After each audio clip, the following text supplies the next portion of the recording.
On my recent trip to Vegas, I stayed at some of the best hotels on the Strip, and I wanted to give you a full pros and cons list of each of the 3 hotels. These stays were back to back, so I'm able to create a clear picture and easily compare these hotels to each other. During my first night in Vegas, I stayed at Encore, and Encore is located on the northeast side of the Strip. The location is quieter since it's not located in the center of the Strip where there is more to do. But let's start with the pros of Encore. Encore has a heated pool, which even in the summer was a great benefit. Encore's pool overall had a really great vibe to it. They passed out complimentary cups of grapes in the morning. I also ordered a pina colada poolside, and the service was great and the drink came out pretty fast. Being able to swim with both Wynn and Encore in your view was truly a unique experience. The next pro is that the staff are very nice. This pro wasn't something that surprised me because after staying at Encore in Boston, and by the way, there is an Encore in Boston, not a lot of people know that. It's smaller and doesn't have a pool, but there is a casino and they have free parking,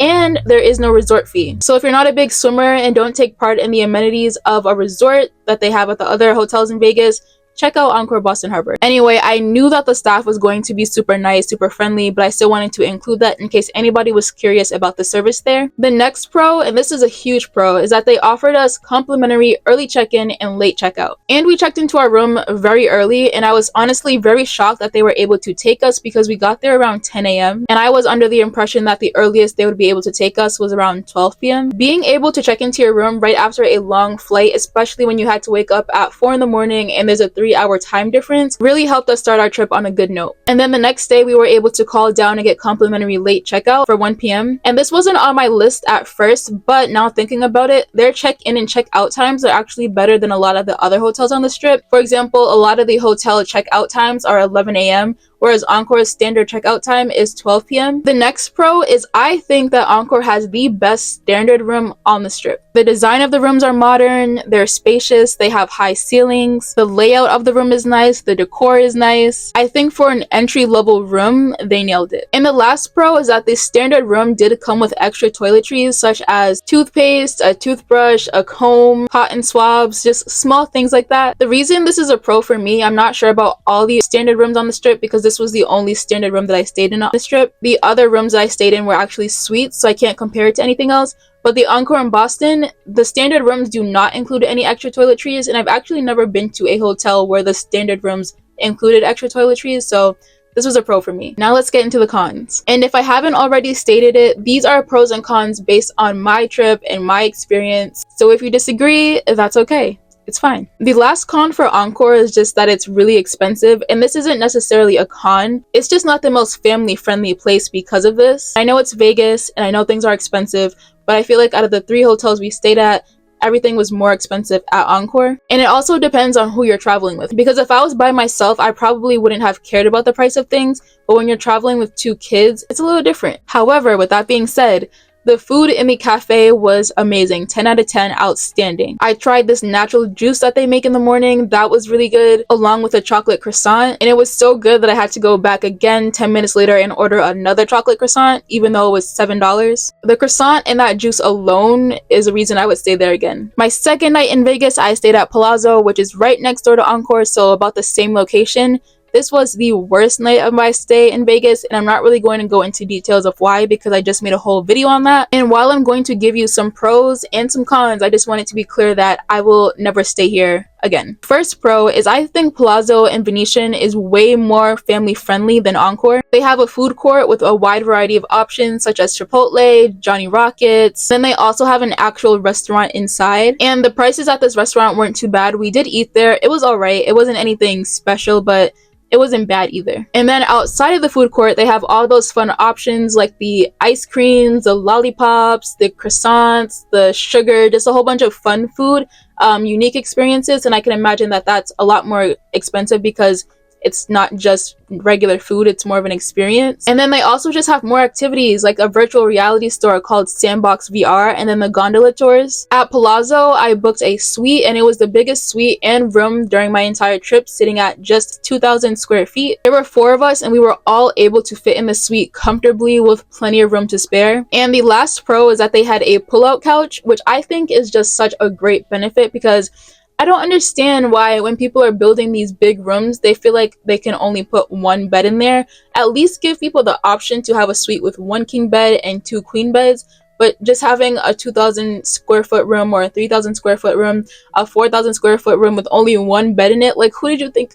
You thought one person was going to be in the suite? Like, no. So a pull-out couch is definitely something that's a pro for me. Now let's get into the cons of Palazzo. The service at Palazzo is way different than at Encore in my experience. The employees were cold, rude, unprofessional, and that includes the management team. To give you a quick summary of why I will never stay there again, I booked a room online 2 months in advance. It was the Executive 1 Theater Suite. When I got there, they didn't tell me that that room was not available. They just put me in a different suite. When I told them, hey, like, where's the movie theater? That's not a small amenity that you can just, you know, take out of a room and think that nobody's gonna notice. They said that that room was not available, and I asked for a refund, and they refused to give it to me, and, you know, it all went left from there. Had they not had the room available, but they wanted to upgrade me to a different room or refund me, I would have been willing to stay there again.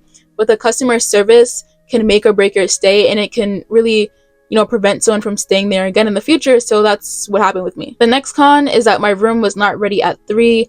Not a huge deal, but that mixed with the attitudes of the employees, just, it had to come on the list. The next con is there were multiple things in our suite that did not work. For example, some of the lights didn't work, one of our phones didn't work. There was also dust everywhere, which for a person with allergies, that really was not a pleasant experience. There were also no outlets by the bed, so if you want to charge your phone, you either have to leave your phone all the way across the room or bring an extension cord with you. And then this suite also had low ceilings, which I wasn't a fan of. And the last con for Palazzo was that my ears popped in the elevator going up and down, and that was just really weird because that was the only hotel I experienced that at. Overall, for me, there were way too many cons at Venetian/Palazzo for me to ever consider staying here again.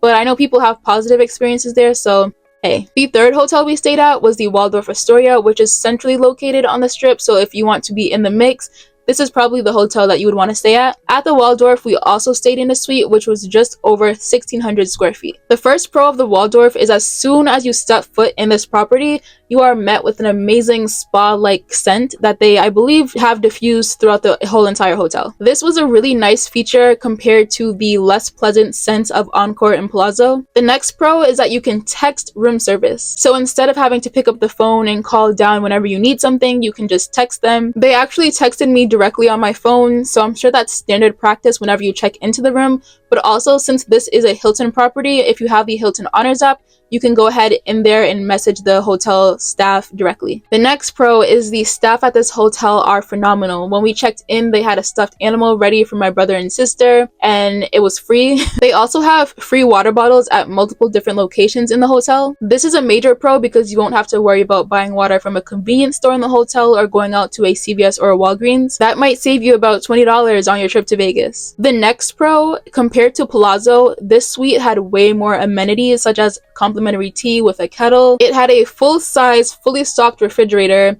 a microwave, and super high ceilings. This was the most functional suite I've ever stayed in. And having a full-size refrigerator on vacation is such an underrated pro. The next pro is the shower in this suite was huge. It was like a big box, a big marble box, and there's marble all over the ceiling. We also had a steam shower, which was really nice because you feel like you're at the spa even though you're not. I'm not sure if every room at the Waldorf has the same soap, just because I've seen different soaps and different reviews of different rooms at the Waldorf Astoria. But we had an aromatherapy soap, which after taking a steam shower or a bath in a marble tub or a marble shower is just the most relaxing experience that you could ever have in your entire life, especially after a 2-mile walk down the strip. And this last pro might sound a little strange, but they had really nice quality washcloths. The lather I got from these washcloths was unlike anything I've ever seen before. It was magical. There weren't many cons at the Waldorf Astoria, but one thing that I did notice was there was not an ice machine. So if you want ice, you will either have to call down for it, or if you peek your head out of the door, you might see housekeeping and they have ice on their carts. And that's actually how I found out there was no ice machine, because I was looking for the ice machine and the lady was like, "Do you need help?" And I was like, "Is there an ice machine?" She said no, and she handed me a bag off the cart. So that could be a con for some people. The next con is that there is construction happening directly across the street from the Waldorf, and I was able to hear that all the way in my room. It wasn't obnoxious and it didn't take away from the experience, but it is something to be aware of and keep in mind. In the wee hours of the morning, you might hear beep, beep, beep. The next con is, again, in this room there are no chargers by the bed. In Encore was the only room that I stayed in that there were chargers and plugs by the bed. So again, if you want to charge your phone, you're going to have to leave it across the room or bring an extension cord with you. The next con is I felt like the door to enter the suite was very flimsy. The doors inside the suite were fine and didn't, raise any concern, but the main door to come in and out of the room was very hollow. It just didn't feel very secure. It wasn't a huge deal, but I think if I was staying by myself, that would have, made me a little bit more nervous than it did because I was staying with people. And this last con for the Waldorf is just my personal preference and me just kind of being picky. But I feel like they could have better decorated the bedrooms. I feel like the decor is very plain.